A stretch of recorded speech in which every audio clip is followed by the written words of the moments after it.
Política Bluetooth está conectada. Bienvenidos a Política Bluetooth, el espacio donde la señal somos todos. Aquí tocamos los temas ciudadanos que definen la vida y la suerte de los dominicanos. Hace un mes, pienso que quizás un mes, 45 días, el gobierno lanzó un plan de estrategia integral para regular lo que es una de las problemáticas más importantes de los dominicanos, el tema de la movilidad. Tema que nos ha acogotado hace mucho tiempo y dentro de lo que son los esfuerzos, entiende el gobierno, había que ordenar otra vez el tema del tránsito que muchos llamamos caóticos. Un 30% del parque vehicular de la República Dominicana sale cada día al Gran Santo Domingo. Hoy me acompaña en este episodio del podcast Política Bluetooth una de las voces más insistentes sobre la modernización de lo que es la regulación vial, todo lo que tiene que ver con ese problema que acabo yo de mencionarles a ustedes. Diputado de la Fuerza del Pueblo, una voz autorizada para hablar de la ley 6317, me acompaña hoy mi buen amigo y admirado político Tobías Crespo. Hermano, bienvenido. Gracias, Ricardo, de verdad que afortunado, muy agradecido de compartir contigo en Política Bluetooth. Y de verdad que fuera de cámara, ¿verdad? Te decía que contigo me siento como si fuera una peña, no un espacio ni una entrevista. Y felicitándote por este espacio también y saludando a todos los que siguen tus orientaciones y tu programa, tu plataforma. Y sobre todo pues para interactuar contigo con todos los temas, no solamente que manejamos allá en el Congreso Nacional, los temas políticos, porque se llama Política Bluetooth. Así es. Sino también los temas de la agenda nacional que le preocupan al dominicano. ¿Cómo no? ¿Cómo no? A propósito de lo que hablamos ahora de este intro corto de Tobías, se han intervenido alrededor de 38 intersecciones en este plan de movilidad, me corrige si me equivoco, y se entiende que, aparte del reordenamiento de giros que se han puesto, el tema de semaforizaciones que se han adecuado, ¿realmente esto responde al espíritu técnico de esa ley 6317 o la gente lo puede ver como una reacción a algo que se estaba yendo de la mano? Las dos cosas. Las dos cosas. Vamos primero, first the first, como dicen. Primero lo primero. Sí, la ley 6317, Ricardo, establece pues que el Intran puede coordinar con los ayuntamientos. Y digo coordinar porque en este caso el Intran al parecer ha sustituido las atribuciones y la competencia de la municipalidad. Todo lo que tiene que ver con los estudios de tráfico, los estudios de movilidad, los estudios de aforo, para tratar de tener un tránsito más expedito, mejorar lo que le llaman los niveles de servicio de las vías. Y esos niveles de servicio generalmente se especifican en un diseño, cuando se diseña la vía, pero en la parte urbana, porque nosotros tenemos un parque vehicular que entran todos los años más de 60,000 vehículos al año, entre nuevos y usados. Eso representa un crecimiento de un 2 a un 6% todos los años. Sin embargo, las vías no crecen en esa misma proporción y los gobiernos, las autoridades tienen que estar haciendo cambios, ajustes, actualizaciones para mejorar el tráfico, sobre todo en la parte urbana, que es donde se crean los principales cuellos de botella, los entaponamientos y donde llegan momentos en que hay algunas vías que colapsan, inclusive, como ya hay colapsadas ciertos corredores. Entonces, basado en eso, la ley ordena que el Intran coordine con los ayuntamientos, pero se hace de una manera planificada, me explico. Primero se hacen los estudios, esos estudios generalmente se montan en computadoras, en simuladores que te predicen o te proyectan cómo sería el comportamiento esperado de ese cambio, de esa decisión, de esa medida, que no solamente es un giro a la izquierda, puede ser un cambio de sentido, un cambio de dirección o cerrar un cruce, un carril de almacenamiento que se puede utilizar para proveer un giro seguro a la izquierda o en U. Y en ese aspecto, esos resultados esperados generalmente toman en cuenta una conducta racional, pero no toman en cuenta variables sociológicas y sobre todo psicológicas.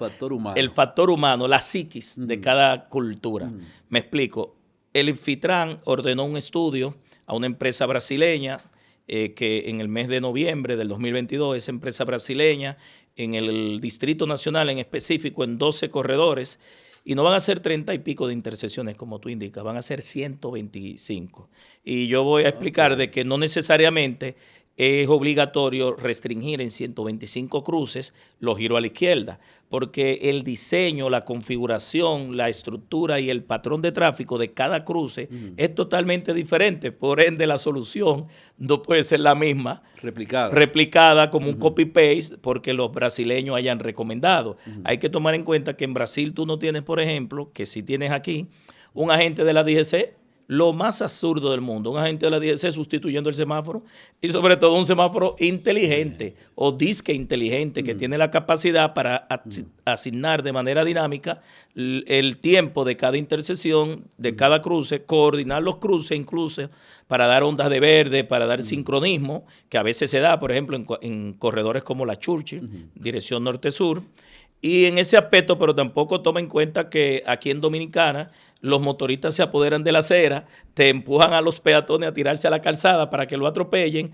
Eso no ocurre en Brasil, pero tampoco posiblemente ocurra en Brasil que tú tengas, por ejemplo, en el caso específico de una intersección, llegan 100 motoristas a ese cruce, o digo motoristas, mototaxi, delivery o mensajería o conductores individuales que se están desplazando, y de esos 100, cerca del 70% se van en luz roja, te tiran el motor arriba, te pelan el vehículo a la mirada de todos los agentes de la DGC, que deberían estar más que debajo del semáforo. Si en caso de que estén bajo una situación de emergencia, que hay un accidente, que colapse la intersección, deberían estar antes del cruce para respetar la línea de stop y preservar la línea de peatón para que el paso de cebra, el peatón pueda pasar de manera adecuada, o después del cruce para, si se van en luz roja, fiscalizar y multar, pero nunca sustituyendo el semáforo. Entonces, bajo esa premisa, tampoco en Brasil hay lo que tenemos en República Dominicana, una ley 6317 nueva con sanciones viejas, donde no hay un régimen de consecuencias. La mayoría de las multas, los ciudadanos, un 65%, no la pagan porque prescriben al año.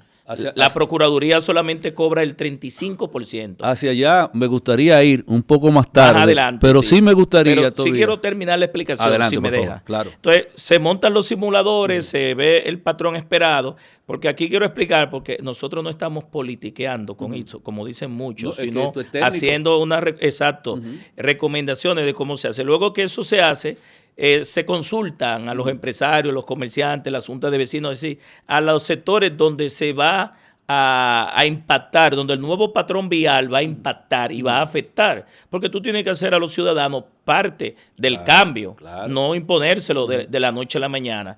Incluso la alcaldía, el consejo de regidores debe consultar, eso lo ordena la ley, un proceso de consulta. Luego que se consulta, aunque no todo debe ser tan democrático, ¿verdad? Porque si nos llevamos de los ciudadanos, nunca vamos a avanzar ni vamos a tomar decisiones, pues se va informando a la población con tiempo. Luego, en el momento en que se dé el cruce, el cambio, que puede ser un piloto, es decir, se hace por un tiempo, puede ser un mes, 2 meses, 3 meses, se ponen agentes de la DGC, ahí sí se ponen los agentes a obligar a que la gente, ese giro a la izquierda o ese nuevo cambio, si es un cambio de sentido o de dirección, se vaya acostumbrando la ciudadanía, pero sin multar, sino para educar. Un acompañamiento. Un acompañamiento, y a los 3 meses, entonces, ya después de ahí, pues se empieza así ya a fiscalizar con sanciones.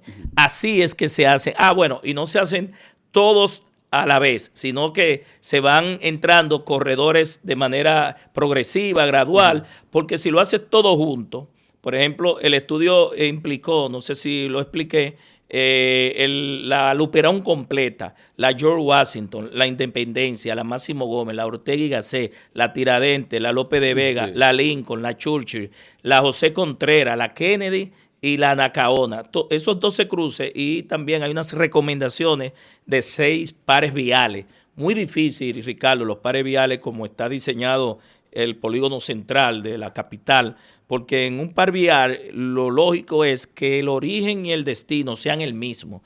Por ejemplo, las autoridades quieren implementar un par vial entre la López de Vega y la Lincoln. Sin embargo, la López de Vega empieza en la Kennedy, la López de Vega empieza, bueno, pudiéramos decir que empieza en la parte de la Kennedy, ¿verdad? En la Kennedy. En la bomba ahí. En la bomba ahí, y luego baja y hace una bifurcación en la Lira y se convierte en la Lincoln, ¿verdad que sí? Sin embargo, la Lincoln sigue completo hacia los próceres y sigue hacia la Luperón, norte-sur. Es decir, que yo tengo que la Lincoln se convierte en próceres y luego llega hasta la parte sur, de sur a sur. Sí. Sin embargo, la López de Vega se bifurca en la Lira y sigue toda la parte, gran parte del tráfico, se bifurca hacia la parte este. Es decir, muy difícil implementar ese par vial, pero ellos quieren implementar 6 pares viales, no sé cómo lo harán. Vuelvo y repito, el éxito de un par vial es que tú tengas un corredor bajando y un corredor subiendo, o un corredor oeste-este y este-oeste, y que el origen y el destino sea lo mismo. Si la vía tiene alguna bifurcación, rompe con lo que sería la respuesta esperada del objetivo de ese par vial. Y en el caso específico, yo dije que estos cambios debe aprobarlo la sala capitular porque el ejecutivo, el administrativo del territorio es el alcalde. Claro. El Intran no puede ir a un territorio a tomar medidas que es de la competencia. Por eso nosotros en la ley, sin la opinión de la sala capitular. Claro, en la ley 6317 de los 360 artículos y los 32 reglamentos,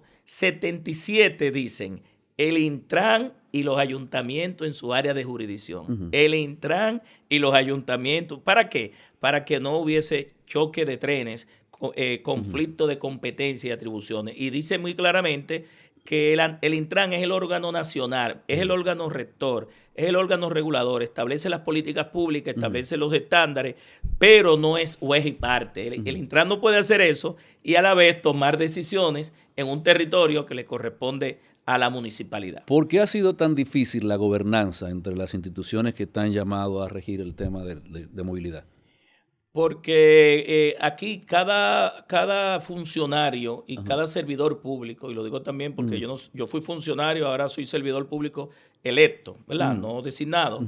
Dentro de cada uno hay un Trujillo. Okay. Es decir, dentro de cada funcionario a veces se atribuyen competencias, aún sabiendo y conociendo la ley, otras veces desconociendo la ley, porque muchos llegan a los cargos sin saber a lo que van, y te lo digo de manera responsable. Hay muchos alcaldes y regidores que no saben incluso las competencias que la ley 6317 le da en la parte de la movilidad urbana, del transporte terrestre urbano, del tránsito urbano y la seguridad urbana. Y tal vez les pasa un periodo o 2 y todavía no lo saben. Y aspirantes. Entonces yo creo que aquí, fuera de que conozcan o no conozcan la ley, fuera de que conocen o no conocen las atribuciones, a veces también está el autoritarismo y el asumir protagonismo. Y te lo digo porque yo cuando fui director de tránsito, en un espacio invertido, Ricardo, tuve conflicto con algunos alcaldes que entraban en áreas que no eran de su competencia. Por ejemplo, lo puedo decir aquí porque somos muy buenos amigos. Después de eso, el alcalde Junior Santos de los Alcarrizos, me abría siempre, cuando yo era director de tránsito, abría siempre en el 18, nosotros poníamos unos muros jersey porque ahí se estaba desangrando todo el mundo, muchos muertos y muchos heridos, y finalmente él volvía y lo abría porque decía que tenía que abrir una entrada por ahí porque ya la otra entrada de los Alcarrizos había colapsado. Bueno, lamentablemente tuvieron que fallecer una familia completa de 5 miembros un lunes que venía de Santiago, y yo llamar al gobierno de la mañana y asignarle esa responsabilidad a él de lo que ocurrió ahí, y después de ahí le metí la guardia y le cerré el cruce. A partir de ahí no volvió. Imponer el orden. No volvió a abrirlo más. Fue el primer alcalde que me hizo un reconocimiento con todos los consejos regidores, indicando no solamente mi carácter y mi autoridad, sino mi verticalidad, porque yo no estaba entrando en una competencia de él, pero sí él estaba entrando en una competencia que era de la autoridad nacional. Por eso te digo que a veces hay esos conflictos. Volvamos al tema de la ejecución de este intento del gobierno de poder aportar un poco de organización a lo que pasa cada día acá en el Gran Santo Domingo, y lo que andamos en el distrito, lo que estamos en el distrito, lo sentimos muy de cerca. El tema de los semáforos, que también se habla de 160 semáforos que fueron también puestos a disposición del plan, la señalización, coordinación. pero la gente entiende que hay una falla en el diseño normativo al aplicar, porque la gente entiende que no hay una coordinación, respaldo eléctrico para eso. Entonces, a veces, cuando se entiende que vas a pasar, hay un caos. Mira, lo más disruptivo no solamente son estos 125 cambios, que no son 37, son 125 cruces, pero por fases, Sí. en los corredores que te anuncié, ¿verdad que sí? Eso está basado en un estudio que si tú lo necesitas te lo puedo hacer llegar. Por Son favor. más de 500 Claro. slides. Y hay recomendaciones de cierre de cruces que no son necesarios, otros construir carriles de almacenamiento para facilitar el giro en U, otro de construir isletas en algunos puntos, como por ejemplo la Luperón con 27, que no hay, los carros pueden girar en U, ahí entaponando más. Otras recomendaciones son cambiar las fases de los semáforos de 4 fases a 3 fases, de 3 fases a 2 fases, que eso pudiera aligerar y permitir, porque al final lo que dice el estudio es que esto va a lograr mejorar en un 11% la velocidad de diseño de la vía o la velocidad de servicio de la vía, solamente un 11%, incluso ellos dijeron la inversión que había que hacer en dólares, millones de dólares, y a nivel general también hay soluciones de intervenciones de pasos a desnivel en algunos cruces, como lo que se está haciendo en la Luperón con 27 de febrero, también lo propio allá abajo en la Luperón con George Washington, que hay una parada de microbuses, de minibuses, Sí. y por ahí también pasa una gran cantidad de vehículos que van hacia el 12, hacia el sur, para coger el sur, la carretera Sánchez, Sí. que una gran cantidad de vehículos cogen por ahí y no por la 6 de noviembre. Y en ese sentido, pues, implica también señalización horizontal y vertical. Es decir, son una serie de medidas que muchas de ellas tienen su criterio técnico válido y gerencial para mejorar el flujo, pero es la forma en que se hace, no solamente es el qué, sino la forma y cuándo. Y yo te digo esto porque nosotros no estamos opuestos, muy por el contrario, cuando fuimos directores de tránsito tomamos medidas, pero lo coordinamos. Yo coordiné, no sé si tú recuerdas, lanzamos el carril en contraflujo del puente Duarte, Claro. del puente Duarte, Oye, que desahogo todavía se está se usando. hace cada mañana. Eso fuimos nosotros, pero yo lo coordiné con el exalcalde Juan de los Santos, Juancito, la AME y el ayuntamiento del distrito en ese tiempo, Roberto Salcedo. No tuve que sustituir a ninguna autoridad. Ellos hicieron las señalizaciones, las medidas que tuvieron que tomar en cada consejo de regidores. Yo solamente fui el coordinador con la DGC, se pusieron los conos, pavimentamos porque habían rutas alternas, tuvimos que crear rutas alternas para que la gente que no iba a coger esa vía cogiera el puente flotante, Sí. y todo eso se hizo bien coordinado y funcionó tan bien, Ricardo, Se que replicó. la que hoy es mi esposa, que tenía que levantarse a las 5 de la mañana, vivía de aquel lado, ella decía que tenía que levantarse a las 5 para llegar a las 8 a su trabajo, Sí. que con esa medida, y es verdad, logramos mejorar 1 hora y media el tapón. Después se creó un cuello botella en el puente del puente Juan Bosch hacia el elevado de la Sí, 27. sí. Todo el mundo queriendo entrar ahí, sobre todo los que venían de abajo de Timpeque, subiendo ahí. Y mejoró 1 hora y media el entaponamiento que se daba desde las 6 de la mañana, 5:30, 6 de la mañana, hasta posiblemente las 9, 10 de la mañana. Y la mejor prueba de que eso se hizo también es que hoy por hoy sigue. Y no solamente que Se sigue, que replica esa en medida la otro están sitio, replicando claro en que otros sí, sitios. sí. Nosotros también fuimos los que pusimos los famosos reductores de velocidad, que le llaman las boyas esas. Aquí no existía eso en los peajes.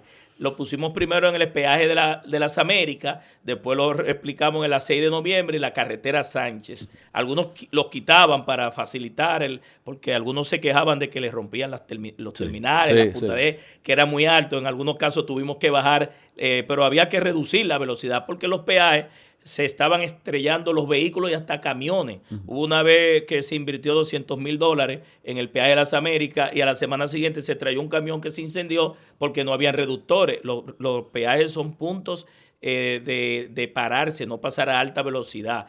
Y en ese sentido, pues cuando hay cuando se viene que tú pagas de un lado y del otro lado no tienes que pagar, tú sabes la velocidad, como los camiones, los Claro. vehículos pesados pasaban por ese punto.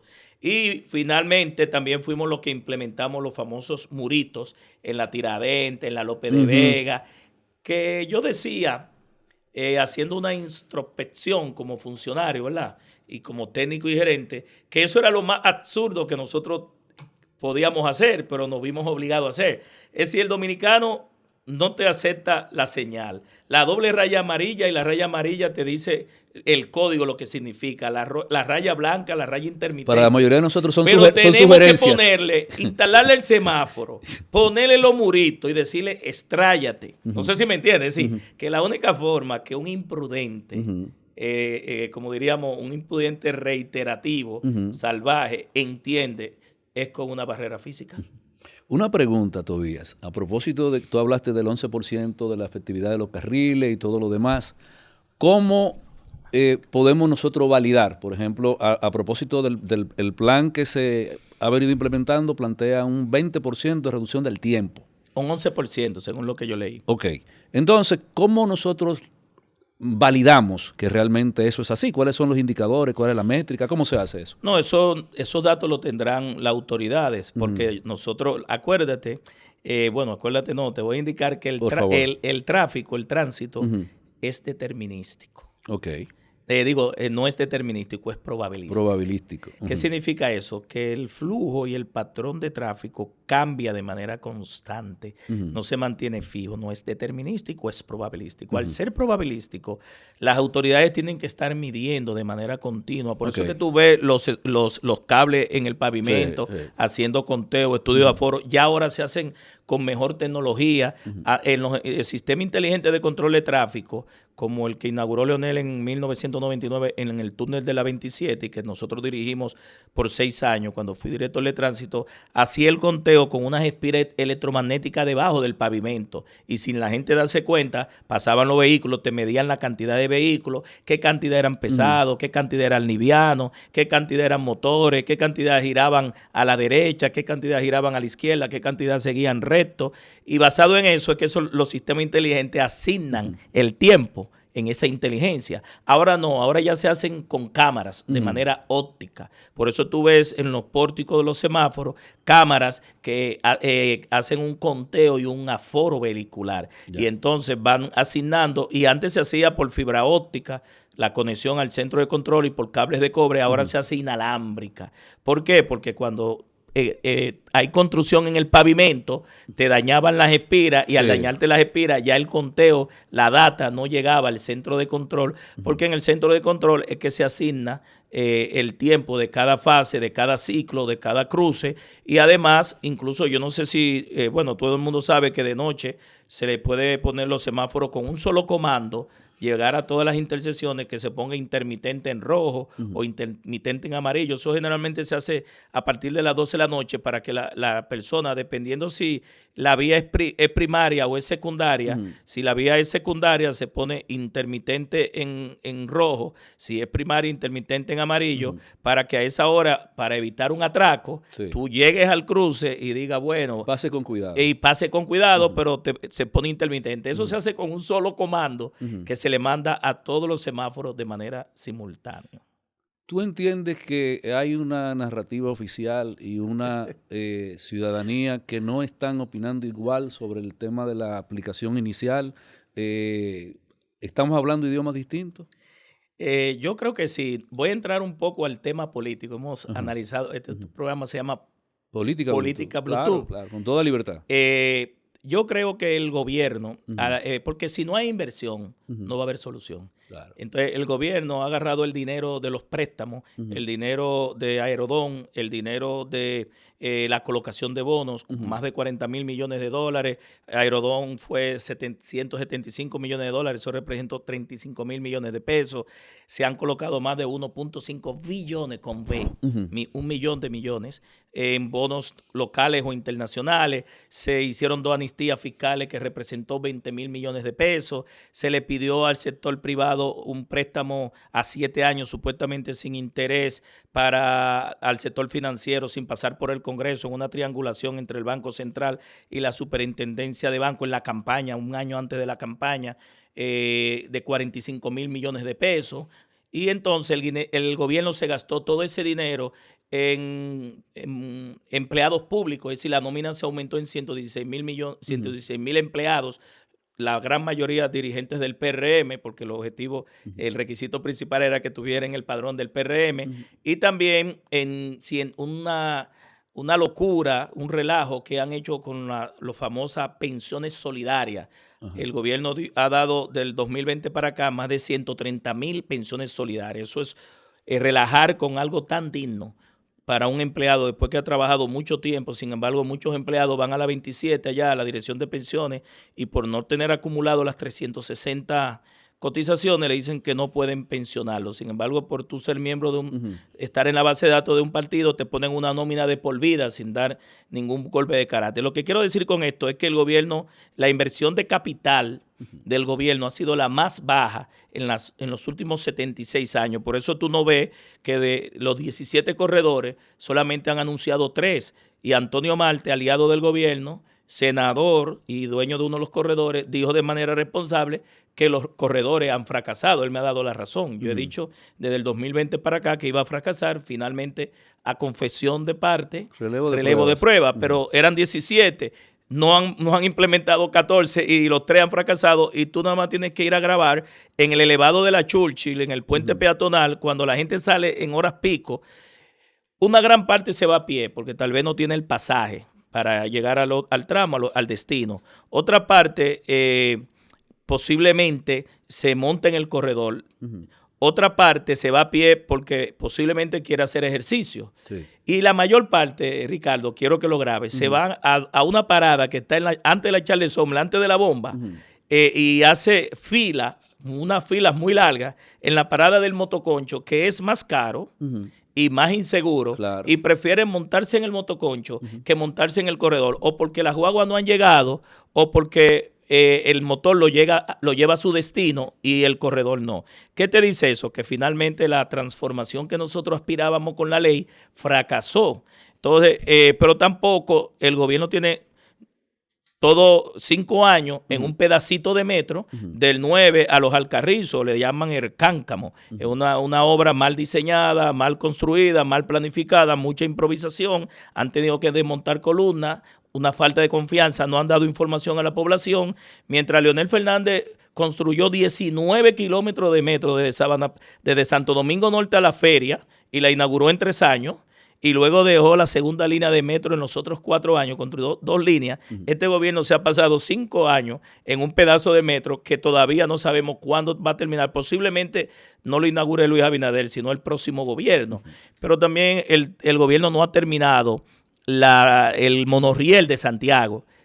Muy bien construida, tengo que ser honesto, muy bien construida, el que va a Santiago, muy necesario, pero todavía no se sabe. El teleférico que lo inauguraron va a ser utilizado simplemente de manera turística, porque de 5.7 kilómetros, y yo lo recorrí, hicimos un descenso por la Comisión Permanente de Movilidad y Transporte, hay tiradas entre una estación y otra de 2.8 kilómetros. Entonces, ¿cómo es posible si se supone que el teleférico es una ruta alimentadora al monorriel de Santiago, que para llevarle tráfico, y que tiene que pararse en diferentes paradas, valga la redundancia, de los barrios carenciados de Santiago para que la gente aborde? ¿Qué va a hacer la gente? O lo va a hacer a pie, o lo va a hacer en motoconcho, o lo va a hacer en concho, por debajo del teleférico. Es decir, que va a ser turístico, de 4 terminales o 4 paradas.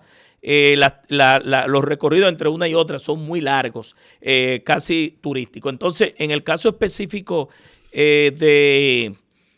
el 9, por ejemplo, el gobierno también ha pasado más de 4 años en 14 carriles que el ministro anterior la inauguró, dijo que en un mes estaba terminado el paisajismo. No sé si tú pasas por ahí o has pasado a cada rato, claro. Tú te das cuenta que todavía están trabajando, que no han terminado la obra, y que ahí se ha invertido miles de millones de pesos, sin decirte de aquí a Santiago, que eran de que 30,000 millones de pesos, y no tenemos. Y el presidente, y por eso te digo que si no hay inversión, no va a haber solución. Entonces, esto de las medidas de los de los giros a la izquierda, es más mediático, porque este gobierno es muy de likes, es muy de circo, es muy de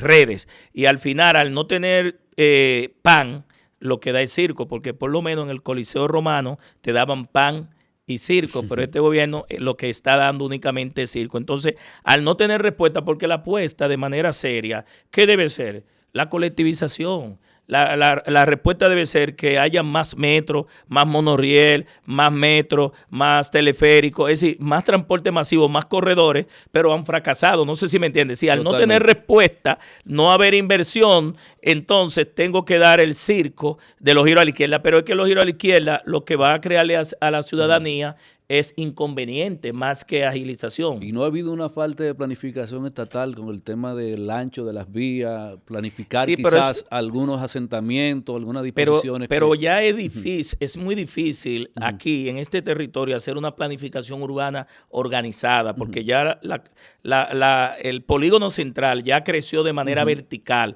y en la parte que queda para crecer, que es la parte norte de mi circunscripción, Arroyo Hondo, toda esa zona ya está Pantoja, también va a crecer de manera vertical. Eso hay que hacerlo con tiempo. Pero el ejemplo más real de que eso no va a funcionar, y no porque yo lo diga, ni porque quiera que no funcione, muy por el contrario, yo apuesto a la transformación. Yo vengo del sector privado y soy una persona que aprendí incluso que si no está roto, rómpalo, aunque tenga que armarlo de nuevo. Es la Winston Churchill.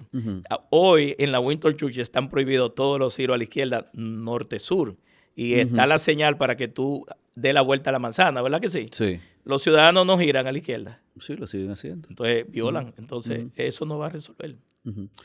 No sé si me entiendes. Sí, te actualmente en la Churchill, que es el piloto que ellos tienen para medir, fuera de los 12 corredores y los 125 cruces, donde van a hacer los cambios de giro a la izquierda, porque al final y en definitiva no es posible que si los cruces son diferentes tenga la misma la solución, sino entonces, digámoslo, a los concesionarios de vehículos que diseñen vehículos para RD, para el Distrito Nacional, que no giren a la izquierda, sino que solamente sigan recto o giren a la derecha. Es decir, como ya los vehículos van a venir autónomos, próximamente quitémoslo a los diseñadores de los vehículos, sobre todo para RD, que aquí no se va a girar a la izquierda. ¿Cómo juzgas el espíritu de la ley como tal y la educación ciudadana con el tema del tránsito, incluido el peatón?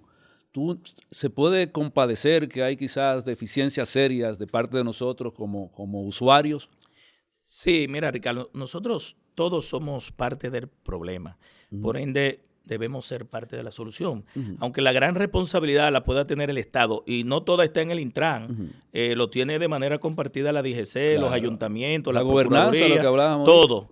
Y en ese aspecto, yo creo que una de las aspiraciones que yo tengo, ya no se hizo en el gobierno anterior, se anunció, lo ha anunciado muchas veces, pero ya para mis hijos, mis nietos, mis bisnietos, aunque no tengo nietos todavía, pero ya sí tengo hijos grandes y otros adolescentes, es ver no un anuncio, sino que ya el Consejo de Educación y el Ministerio de Educación, junto con el Intran y la Escuela Enevial, empiecen a cumplir por lo menos 3 mandatos. ¿Cuáles son de la Ley C-317. Bueno, 3 mandatos que ordena que la educación vial es parte del contenido de asignatura obligatorio, primero en la parte preescolar de 0 a 5 años, que tú puedes enseñar a los niños a dibujar los semáforos, a montar bicicleta, a usar la acera y a respetar las leyes. Sobre todo que una imagen dice más que 1000 palabras, y cuando hay videos, que ya que nosotros estamos usando la inteligencia artificial, los teléfonos, las tablets en la educación, pues podemos enseñar por ahí a los niños. Luego en el nivel primario, de primero a sexto, y en el nivel secundario, de primero a sexto de secundaria. ¿Por qué? Porque en una generación educativa, o en una generación educativa y media, en lo que vamos saliendo un grupo, ¿verdad?, que no fuimos educados en las escuelas, nosotros pudiésemos tener nuevos peatones, nuevos pasajeros y nuevos conductores. ¿Y qué busca la ley con estos 3 artículos? Una nueva cultura ciudadana. una nueva cultura ciudadana, nuevos ciudadanos, pero eso tiene que empezar en el sistema educativo. Si no empezamos desde abajo, Claro, el génesis. dice que mientras más educa un Estado a la población, menos tiene que invertir en la parte represiva, en la parte correctiva, en cárceles, en régimen sancionador. Si educas al niño, no tiene que castigar al hombre. Por eso yo entiendo que la apuesta, yo estaría muy satisfecho si ya de manera real y sin anuncio empiezo a ver en este ministro, Luis Miguel de Camp, insertar la educación vial con los libros, la parte pedagógica, la parte de metodología para llevar la educación vial en las escuelas. Porque a mí me preguntan cómo se resuelve un problema tan complejo como ese, porque de verdad que el problema es complejo. Y yo respondo de manera muy simple como ingeniero, no como ya licenciado en Derecho, ni como ingeniero constitucionalista, a Dios rogando y con el mazo dando. Es decir, te educo, te concientizo, te capacito, pero si te me sales de la raya, te aplico el garrote. Es decir, la única forma que una sociedad puede cambiar un comportamiento, unas inconductas, es por un lado educando y por el otro lado sancionando. No hay otra. Permítame, Tobías, hacer la primera pausa para irnos ya a lo que sería la parte final del episodio de hoy. Volvemos en breve con Política Bluetooth, donde la señal somos todos. Política Bluetooth está conectada. De vuelta acá, esto es Política Bluetooth. Hoy converso con Tobías Crespo. En esta primera etapa que tuvimos de conversaciones reales, sin filtros, pero con esa conexión cierta que debe de tener una conversación normal entre dos personas que hay temas que le preocupan y tienen la responsabilidad, en el caso tuyo, por ejemplo, de edificar a muchos, incluidos aquel que está sentado aquí contigo, de lo que vimos, del tema de la movilidad. Ahora veamos otra arista de lo que es la vida pública de Tobías Crespo, que es el tema de la parte política. Y voy puntualmente a lo que es, hablamos del tema del Congreso, fuera de lo que es las cámaras, y me gustaría saber, ¿tú entiendes que vimos el tema del proselitismo al interno del PRM? Vimos advertencia del presidente Abinader a la sazón de eso, ¿verdad? Yo hice una primera un día antes. Sí, yo también la vi.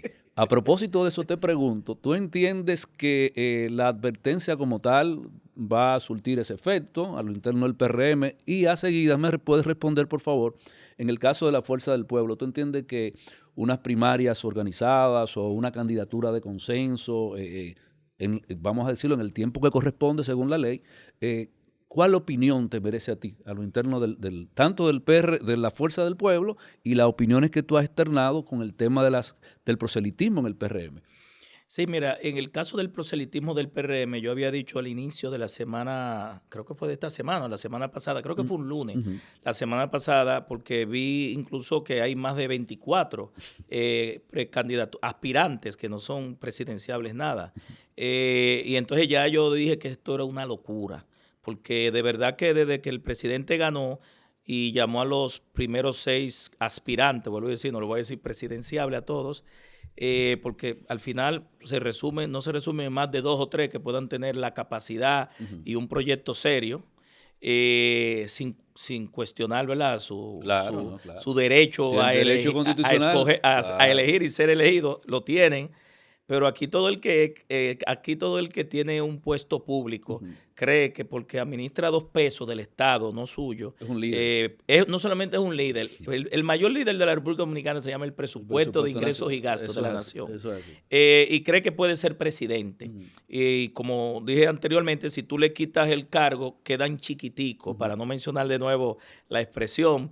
Y en ese sentido, ya el país, a partir de que el presidente cometió ese error, y de verdad que es un error, algunos dicen que fue una táctica, una estrategia, pero el país está suelto en banda, así lo veo yo, muy, muy preocupado, porque desde que el presidente hace eso, se encienden las aspiraciones y sobre todo usando los recursos del Estado, tú ves helicópteros, jets privados, avionetas, los candidatos moviéndose. Yo pregunto, todo ese pago de esos vehículos aéreos, ¿quién lo paga? Si es su dinero de su bolsillo, de su esposa, de sus hijos, de su empresa, o es del Estado. Yo creo que son del Estado.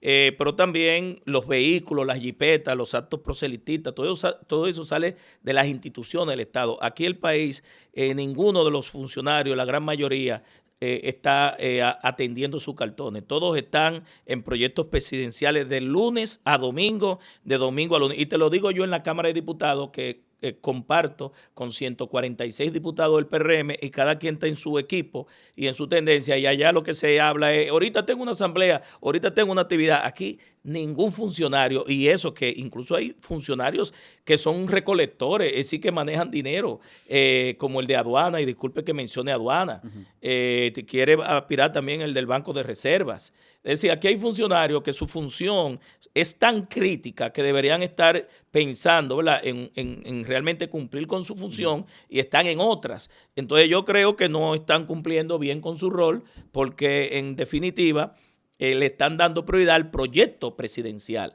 Entonces dije que el país estaba suelto en banda, y tú vas a las instituciones y es verdad, no hay nadie que atienda, no hay nadie que resuelva, el Estado está paralizado y todo el mundo está detrás de un proyecto presidencial. Entonces yo creo que bajo esa perspectiva la nación requiere que no solamente el presidente Luis Abinader le llame la atención, porque él fue el que provocó el problema, él es el gran responsable, y lo digo yo respetando la figura presidencial, nadie lo había hecho así. Balaguer todavía hasta el último día a las 12 de la noche era enigmático, ¿verdad? Sí. Lo anunciaba a las 12 de la noche y todo el mundo en expectativa, y en ese sentido yo creo que no es una advertencia que debió hacer el presidente, era la destitución, porque estos funcionarios tienen un año usando los recursos del Estado para sus proyectos políticos presidenciales. Yo creo que eso es un abuso de los recursos del Estado, y al cual la Junta Central Electoral, y llamo aquí al Pleno, pero sobre todo a su presidente, que es el que tiene la gran responsabilidad porque dirige el Pleno, de que se han hecho de la vista gorda. Y hay garras. La ley electoral establece la no entrega de los recursos a los partidos, y los partidos, ¿quiénes son? El PRM, los 24 son funcionarios del gobierno. Bueno, hay algunos que no son designados y algunos que son electos. Claro. También inadmisibilidad de candidaturas. Es decir, a todos esos 24, desde ya la Junta puede decirle que sus candidaturas están inadmisibles porque están usando los recursos del Estado. Es decir, garras hay, sanciones hay. Tú dirás, pero puede ser a futuro, pero ya hiciste la advertencia de que esas candidaturas no serán inscritas. Es decir, hay que dar ejemplos. ¿Cómo entiendes tú, quizás viendo esa fiebre en la otra sábana, ¿verdad? La fuerza del pueblo bien pudiese, con temas de primaria, un tema de consenso, elegir una candidatura sin sobresalto? Sí, esa fue la segunda pregunta que me hiciste. Terminada ya la respuesta a lo que está pasando en el PRM, dentro de la fuerza del pueblo nosotros estamos concluyendo el primer congreso elector, Manolo Tavares Justo, que precedió, posterior al primer congreso orgánico o ordinario, doctor Franklin Almeida, porque nosotros tuvimos un primer congreso constitutivo en el 2020, profesor Juan Bosch, pero era obligatorio, todo partido nuevo debe constituir un primer congreso. Y es un mandato de la ley 3318, la renovación de sus cuadros directivos.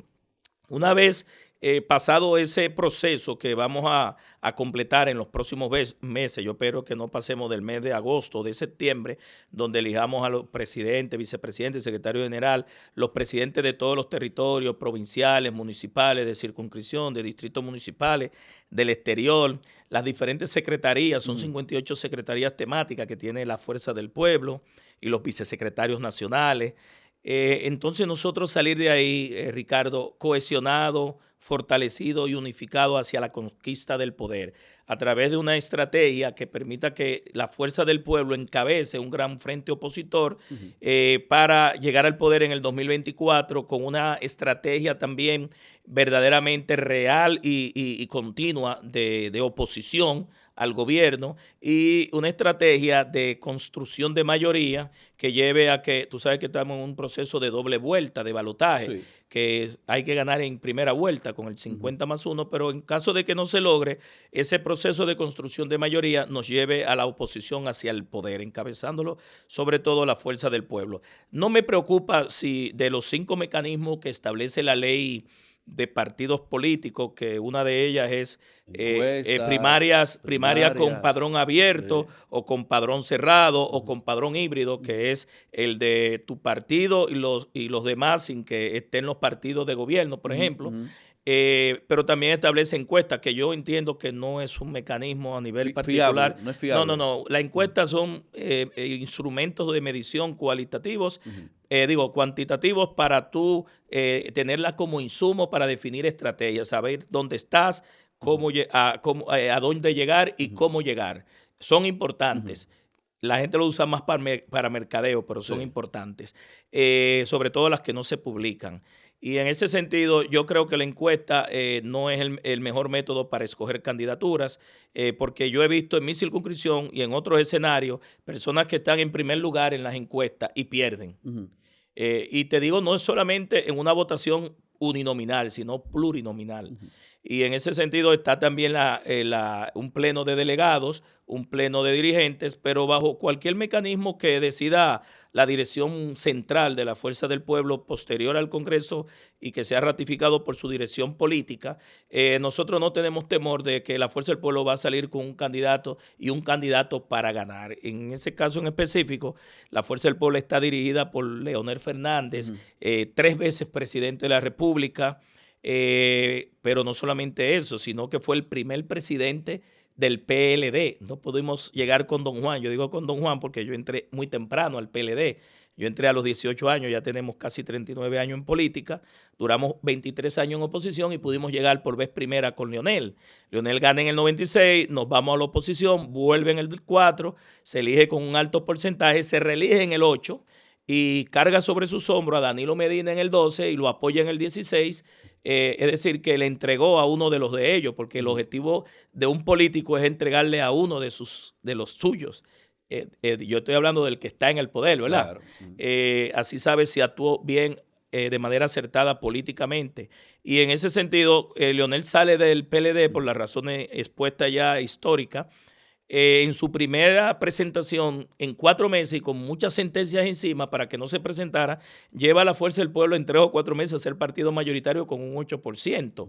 Y en el 2024, contra todo lo que no hizo el gobierno del PRM y Luis Abinader en la campaña, llegamos a un 30%. Eso es de valorar. Yo creo que Leonel Fernández no solamente es el líder de la Fuerza del Pueblo, yo creo que es el líder de una gran parte del país. El liderazgo de Leonel está por encima de la Fuerza del Pueblo, así como lo estuvo en su momento por encima del PLD. Atrae gente del PRD, del Reformista, del PLD, del PRM. Tú vas a ver mucha gente disgustada, cubiada, como dijo un ex magistrado de las altas cortes, que le prometieron algo y no le cumplieron. Así es, hay muchos PRMistas que están hablando en los barrios con los potes de luz.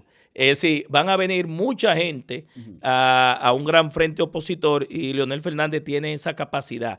Y sobre todo... Ese trasiego normal en los procesos. Sí, y sobre todo, Ricardo, voy a decir algo, Leonel Fernández cumple. Leonel Fernández hizo acuerdo con 22 partidos minoritarios y a todos les cumplieron. Todavía hay algunos que están esperando los decretos.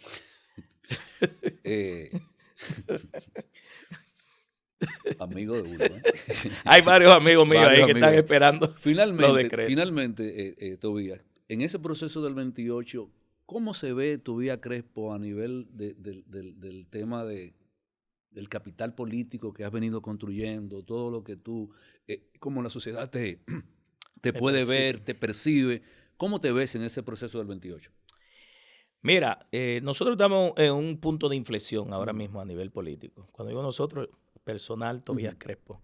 Después de 38 años, 39 en política, haber sido funcionario público en tránsito terrestre del 2004 al 2010, designado por Leonel Fernández. Bueno, en ese momento mi hermano también fue ministro de la Juventud, el primer ministro de la Juventud.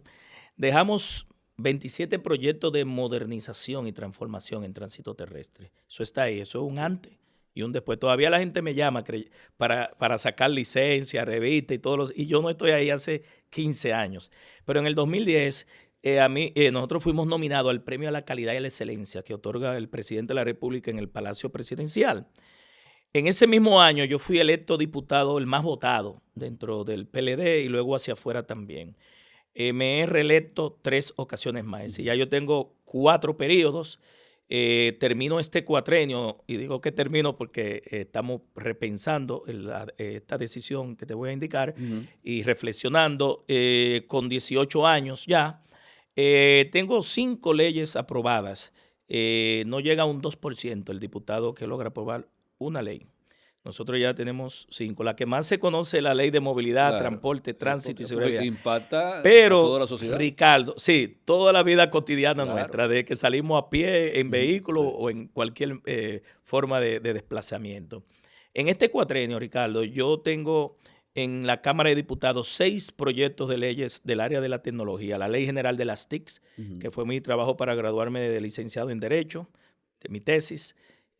Modifica la Ley General de Telecomunicaciones, 153-98, es mi área de competencia profesional, académica y empresarial de hace 35 años. Trabajé en una de las principales empresas de telecomunicación del país hasta el 2001 y del 2001 pues a la parte de iniciativa privada. Fui académico en varias universidades, AP, la UAS, Pucamaima y también en la empresa de telecomunicación, pero también tengo la ley que crea el sistema de ciberseguridad contra la ciberdelincuencia en la República Dominicana. Están en discusión. En febrero deposité la ley que regula los sistemas de IA, de inteligencia artificial y sus aplicaciones en República Dominicana, muy innovadora. Pero también tengo en discusión la ley que regula los residuos de equipos eléctricos y electrónicos, lo que le llaman el e-waste, la basura electrónica, que tiene un componente de reciclaje, de evitar la contaminación del litio, del plomo, del cadmio, del mercurio, y de reciclar los componentes de los teléfonos, las computadoras, las impresoras, las pantallas, los monitores. No hay normativa, que de ahí no hay normativa actual. Hay la ley de residuos sólidos, numera en un artículo y creo que se estaba preparando un reglamento, pero hay países que tienen leyes especiales, porque esta sería una ley especial que complementaría la de coprocesamiento de residuos sólidos. Pero estos son tratamientos especiales que incluso crea una dinámica económica. ¿Por qué? Los equipos son diseñados para lo que le llaman la obsolescencia tecnológica programada o planificada para que dejen de funcionar en un momento. Una caducidad para claro, para que tú compres nuevo. Sí.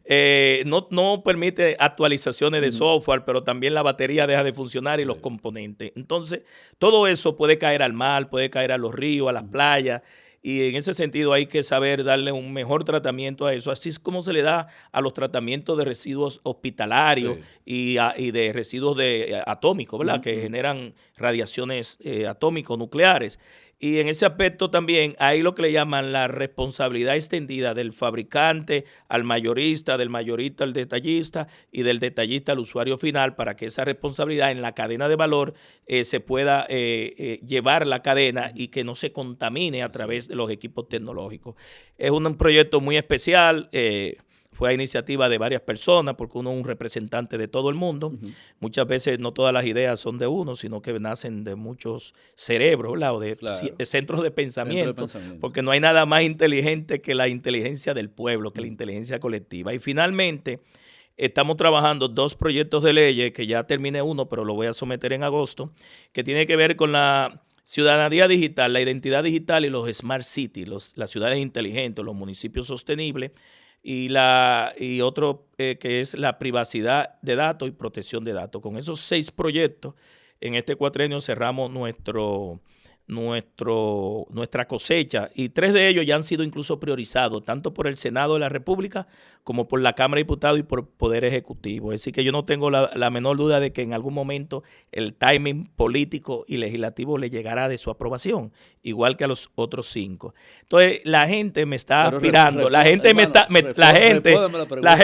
está aspirándome para una posición ya diferente. ¿Por qué? Dice el que bien siembra, bien cosecha. Correcto. Que usted tiene una siembra fructífera. Sí, estoy haciendo mi descripción. Sí. El año pasado fui vocero del principal partido de oposición y soy miembro del Consejo de la Magistratura hasta el 2028, que elige las altas cortes. Sí. Comparto esto con Omar Fernández del lado del Senado, que es mi homólogo como segunda mayoría, y una distinción de ser electo unánime por la dirección política de mi partido y de la Cámara de Diputados. Entonces, hay una gran cantidad de dirigentes de mi partido y fuera de mi partido que entienden que ya está bueno con todos los aportes que hemos hecho como diputados y que deberíamos evaluar una posibilidad a la alcaldía del distrito.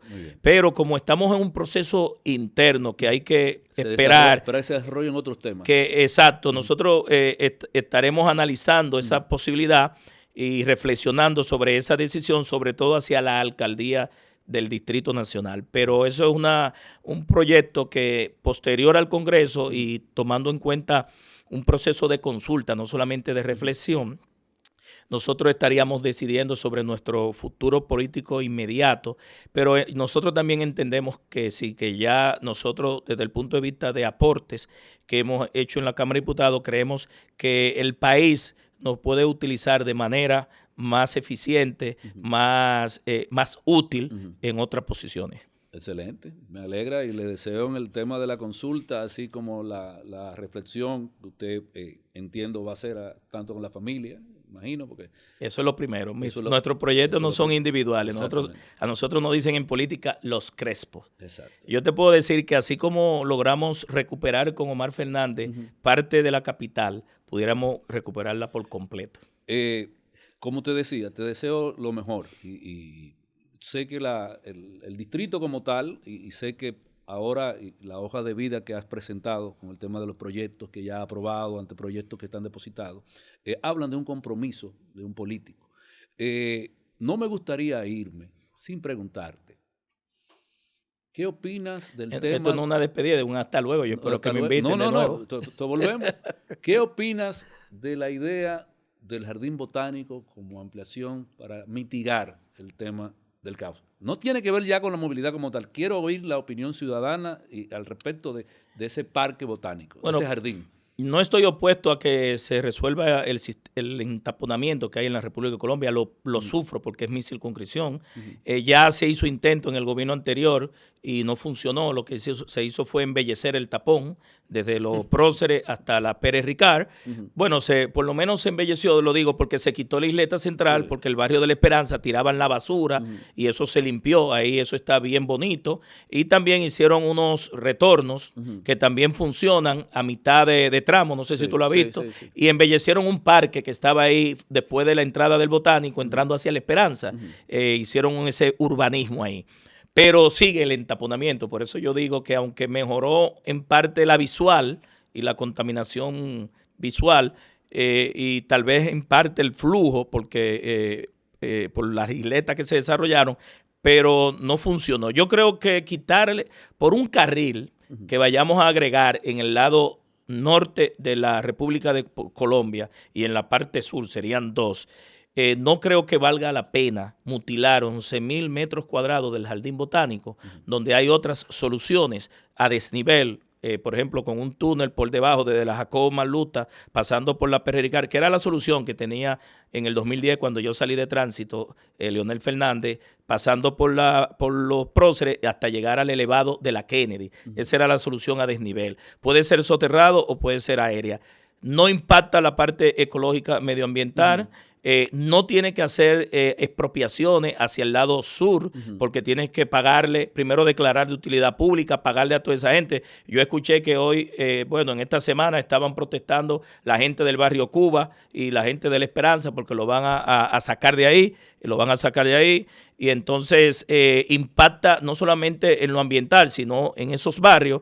Y realmente por debajo las intervenciones, nadie sabe que está trabajando. Así se hizo con el túnel del Ortega y Gasset, nadie sabía. Y de un momento a otro inauguran el túnel del Ortega y Gasset y ahí está la respuesta. Ahí no hay entaponamiento. Entonces yo creo que quitarle 11,000 metros cuadrados ahora, el orquidiario, el herbario, el vivero y también otros senderos que hay ahí con la alianza público-privada y a los caminantes que están por ahí, hoy le quitan 11,000 metros cuadrados, mañana le quitarán el botánico completo. Yo creo que sin oponerme a la solución de la República de Colombia, creo que hay otras alternativas que pudieran, sin sacrificar ese pulmón verde, además de que yo soy defensor de las áreas verdes. Yo logré aprobar hace 2 años, Ricardo, en la Cámara de Diputados de manera unánime. Yo siempre tengo esa capacidad de convencer a mis colegas y en el Senado también.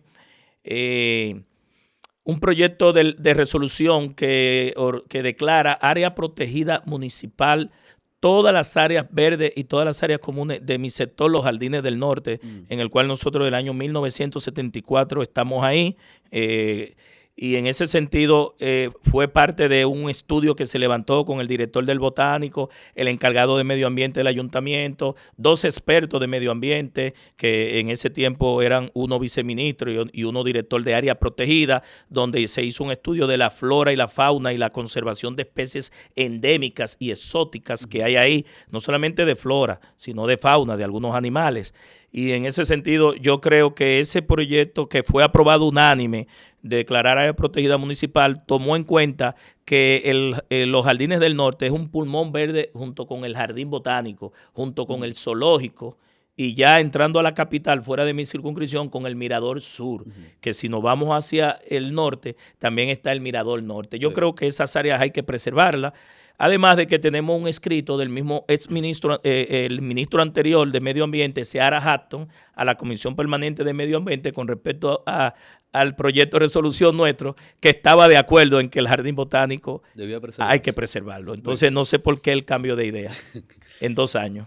Muchísimas gracias, Tobías, de verdad que valoro mucho todo lo que nos ha aportado, me incluyo yo ahí, porque hay muchas cosas con el tema de la ley de movilidad que nos preocupa como ciudadanos, y sé que lo que hablamos aquí es el reflejo de muchos que opinan, al igual que todo lo que entendemos que el tema de la movilidad, tratado acá con muchos datos técnicos útiles, merece que nos dediquemos como ciudadanos a darle seguimiento. Y con el tema político, gracias por compartir todo lo que has compartido. ¿Cómo se sintió?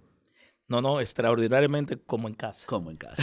Conversaciones reales. Hoy estuvimos con Tobías Crespo, diputado de la Fuerza del Pueblo, y con quien vimos el tema de la movilidad, tema de la Fuerza del Pueblo, tema del Jardín Botánico, y con quien sé que tendremos nuevamente episodios como este. Muchísimas gracias, hermano querido. Political Bluetooth. Muchas gracias.